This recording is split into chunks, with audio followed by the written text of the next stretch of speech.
Mending Wall by Robert Frost.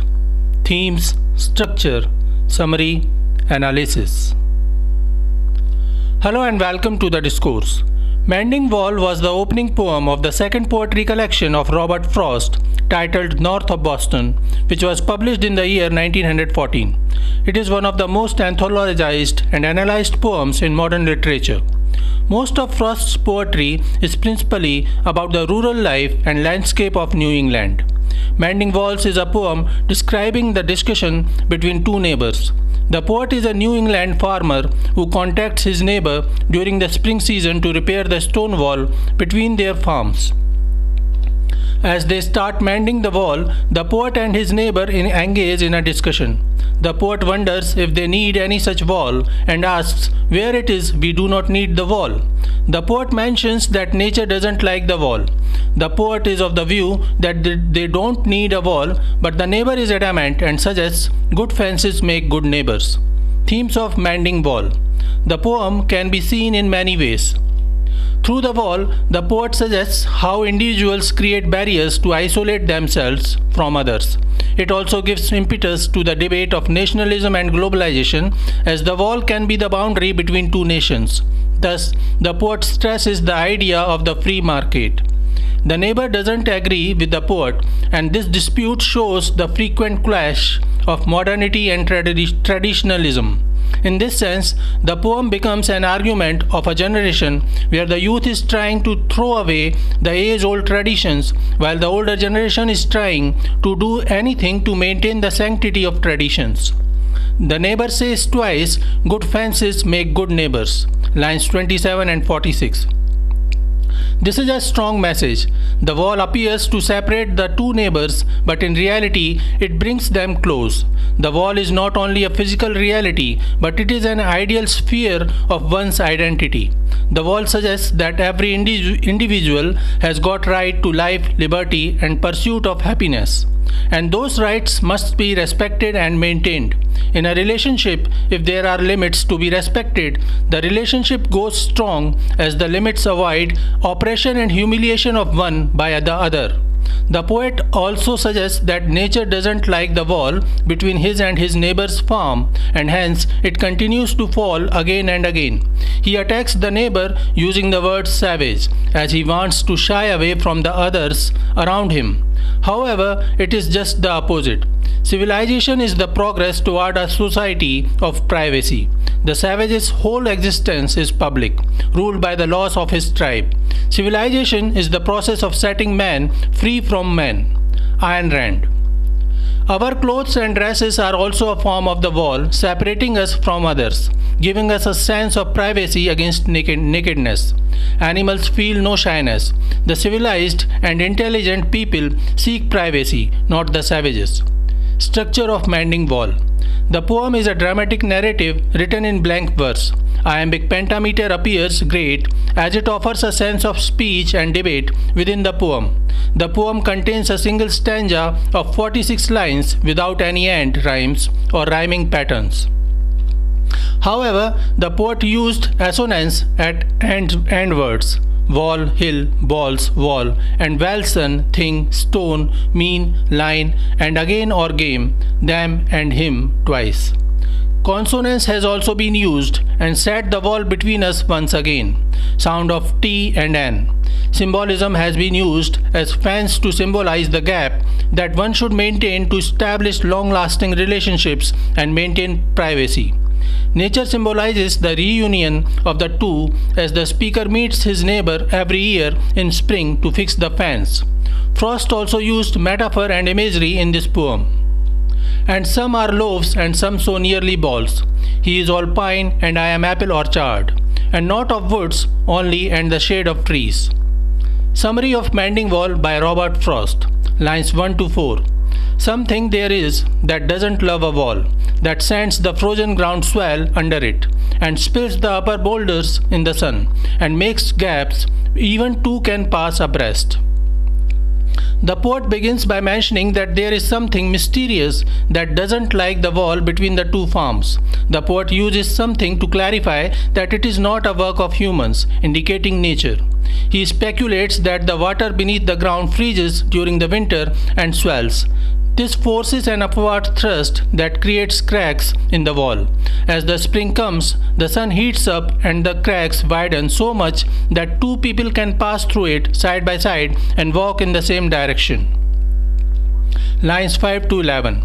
The work of hunters is another thing. I have come after them and made repair, where they have left not one stone on a stone.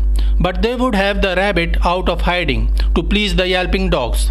The gaps I mean, no one has seen them made or heard them made, but at spring mending time we find them there. In these lines, the poet says that the hunters are another challenge to the wall, as the wall restricts the otherwise wider spread of the hunting ground. During the hunting season, the hunters come and damage the wall during their sports and never bother to repair it again. The poet says that he has been witness to the hunters' acts when they make holes in the wall for their dogs to catch rabbits. The hunters believe that no one is watching them over, and hence they do not sense the responsibility of repairing the wall before leaving. But the poet caught them doing so as he followed them and then repaired the wall. The poet suggests that it could be the hunter's act, as there are gaps in the wall again. Lines 12 to 15. I let my neighbor know beyond the hill, and on a day we meet to walk the line, and set the wall between us once again. We keep the wall between us as we go. In these lines, the poet informs that his neighboring farmer lives on the other side of the hill, and every year he informs his neighbor about the damage to the wall.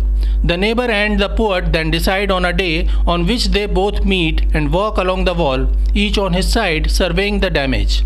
Lines 16 to 19. To each the boulders that have fallen to each, and some are loaves and some so nearly balls. We have to use a spell to make them balance. Stay where you are until our backs are turned. In these lines, the poet expresses the act of mending the wall and how difficult the process is. The poet and the neighbor meet on a fixed day on their side of the farm and start putting back every single boulder that has fallen on each of the sides of the wall. The poet picks up the boulder fallen on his side and restores it, while the neighbor does the same on his side. However, it is a difficult and cumbersome task, and as there are many fallen boulders and they are not of the same size. Some are big, some are small, some are very heavy, and some are light. They are not of the same shape too. Some are round and some are oblong, and it is very difficult to balance them together in the wall, as it is no less than magic to keep them at their places. Lines 20 to 24. We wear our fingers rough with handling them. Oh, just another kind of outdoor game, one on a side. It comes to little more.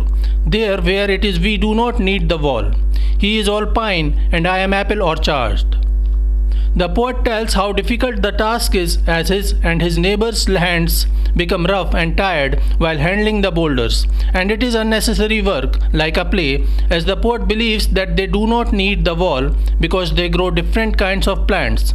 The poet grows apples and his neighbors grows pine trees. Lines 25 to 29. My apple trees will never get across and eat the cones under his pines, I tell him. He only says, good fences make good neighbors. Spring is the mischief in me, and I wonder if I could put a notion in his head. The poet has argued with his neighbor that since they grow different kinds of trees, the poet's apples will never encroach on the land of his neighbor's pines, and thus they do not need the fencing wall. However, the neighbor is not convinced, and he always answers, good fences make good neighbors. However, this time in spring, the poet is adamant to try another trick to make his neighbor realize and agree that they do not need the wall and hence no need to mend it. Lines 30 to 35. Why do they make good neighbors? Isn't it where there are cows? But here there are no cows. Before I built a wall, I would ask to know what I was walling in or walling out, and to whom I was like to give offense. The poet explains his trick, his new line of argument. He asks his neighbor why good fences make good neighbors. He explains to the neighbor that the grass on another side often attracts cows, and to stop the cows from going to other person's farms, they build fences. However, neither the poet nor his neighbor has got any cow. So why do they need the wall? The poet says that this time he will mend the wall only after knowing what his neighbor is keeping safe and building the wall, and what is he keeping out of his reach. The poet stresses that this time he might not agree to mend the wall without knowing the proper reason. Lines 36 to 41. Something there is that doesn't love a wall, that wants it down. I could say else to him, but it's not else exactly, and I would rather he said it for himself. I see him there bringing a stone grasped firmly by the top in each hand, like an old stone savage armed. In these lines, the poet says that despite his initial adamancy, the act of mending the wall is going on as he failed to convince the neighbor. He again speculates that the wall could have been pulled down by some mysterious force, maybe the Alps. However, the poet decides not to say that to his neighbor, as it may offend him, which the poet doesn't want. The poet rather wishes that his neighbor may himself realize it and give up the strenuous task of mending and keeping the wall. The poet then observes his neighbor picking up a fallen boulder from the wall and feels that he resembles an uncouth and uncivilized inhabitant of the Stone Age, whose weapons are the very rocks that make up the wall. Lines 42 to 46. He moves in darkness, as it seems to me, not of woods only, and the shades of trees. He will not go behind his father's saying, and he likes having thought of it so well. He says again, good fences make good neighbors. In these lines, the poet says that he feels that his neighbor has some kinship with the darkness or ignorance, and he is not ready to learn new things, light. This darkness is not of dense woods and shades of tall trees, but this darkness is of rudimentary archaic ideas, thoughts, traditions and rituals. The neighbor cannot disagree with his father in saying that good fences account for peace among neighbors. Robert Frost makes an excellent use of paradox in this poem by juxtaposing two opposing instances and opinions by repeating the contrasting lines, something there is that doesn't love a wall, and good fences make good neighbors. The poem ends with good fences make good neighbors, as the poet suggests that this old saying may appear archaic and useless, but it holds more weight and sense. Even if the neighbor is a savage, the wall will keep the poet safe against his neighbor, and mending the wall keeps these two neighbors peaceful and stable. So this is it for today. We will continue to discuss the history of American literature. Please stay connected with the discourse. Thanks and regards.